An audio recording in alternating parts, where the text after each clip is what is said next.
मित्रांनो, एक कविता मी लिहिली आहे, ती सादर करतोय. सकाळ झाली की चहाच्या वाफेतून माणसाचा चेहरा दिसतो.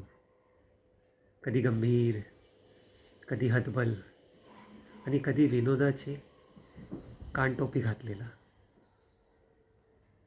जीवन म्हणजे एकदम मुंबई लोकल. स्थानकं बदले राहतात आणि प्रवासी मात्र तेच.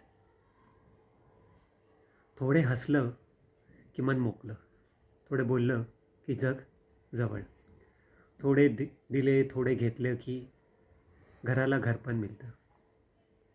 माणसातला सुगंध फुलांच्या गुच्छात नसतो, तो त्यांच्या वागण्यात असतो.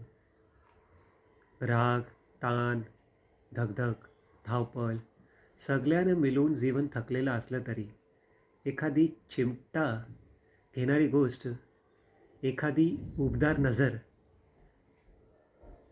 मनाला परत फुगवते. जसं जुनं सायकल टायर हातपंपाने जीवन होतं ना, तसं. म्हणून हसा, बोलत राहा. थोडं जगाला थोडेच उशीर उत्तर द्या आणि मनातल्या मनात म्हणा, अहो, हे जग फार सिरियस घेऊ नका. अखेर आपण सगळे कथेतलेच पात्र आहोत. कशी वाटली कमेंट द्या.